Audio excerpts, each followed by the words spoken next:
Hey guys, this is your Bisayang editor, Lloyd D. Grafico. So welcome sa atong bagong tutorial series. So this is complete Adobe Photoshop tutorial series for beginners. So this is the part 1. And for today, we are going to talk about resolution, size, pixel, inches, millimeters, centimeters, and creating document. So atangin na ninyo tanan right after this intro.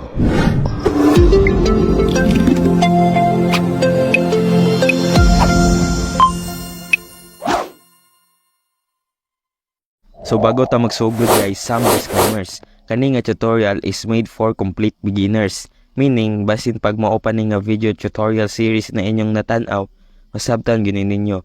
Kay we will assume na wala patay complete background aning Adobe Photoshop. And secondly, this tutorial will cover until we master this editing software. Meaning, kani nga tutorial series makatabang gini ninyo nga mga baguhan pa nakagamit ani nga editing software. Hantod sa ma-master gini ninyo kung baga mahanas gud mo. Kani nga tutorial series ako gyud ning gihimo para sa tanang mga Bisaya. Kay naay uban dili pa kayo kabalo sa Photoshop kay tungod lagi ang tutorial sa YouTube kay English. So bago ta magsugod, maayong adlaw kaninyong tanan. So kung wala pa mo kailan ako di ay si Lloyd Dong. Usa ka game developer, web developer ug senior graphic designer known as your Bisayang editor. So unsa gyud ay ang Photoshop? Unsay gamit niya?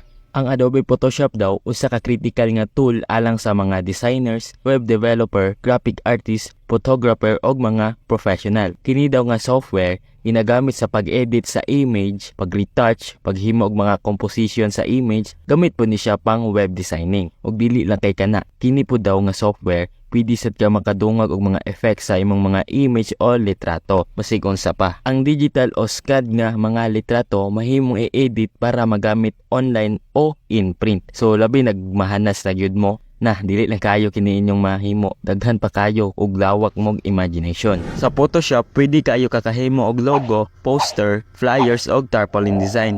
Gamit sad ni siya sa mga naay clothing line business. So kana inyong mga nakita karon sa mga product, mga t-shirt, mga billboard, kana tanan gikan na siya sa Photoshop. Before we will start, make sure nga naa mo yung naka-install Photoshop sa inyong computer o laptop. So naa na ta sa Photoshop guys. So ang pinakauna na to nga himuon, mag-create ta og new document.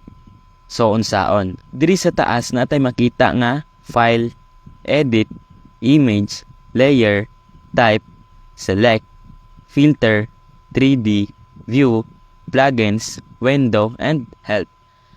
So mag-create man tag new document. So i-click na to ning file, then new. Pwede sad Control N sa inyong keyboard. So diri sa kilid na ay diri nakabutang nga preset details. So ang kini diri mao ni kung baga pangalan sa imong document. So kamo na bahala diya guys, i-rename lang na ninyo, kamo na bahala unsay pangalan sa inyong document. So para sa ko i-set na ko ni siya og Bisayang editor. Ya diri guys na may makita nga width, then pixels, then height. So ang kini diri guys daghan kag kapilian diri na ay pixels, inches, centimeters, millimeters, point, pekas. Then diri guys ang width kung baga mo anay gilap doon sa imuhang image. So iset na to ni siya og 1920.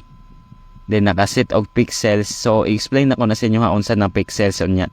So ang kining height mao ni ang imuhang gitason sa image. So iset na to ni siya og 1080. Then ang orientation niya guys na anin diri portrait og landscape. Then diri sa ubos na ay nakabutang nga resolution, nakaset siya og 72.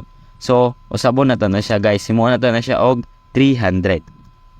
Then sa color mode niya iset na to siya og RGB color. Ang pasabot anang RGB guys, kaning R for the red, and G for the green, and B for the blue. So RGB. Dire 8-bit.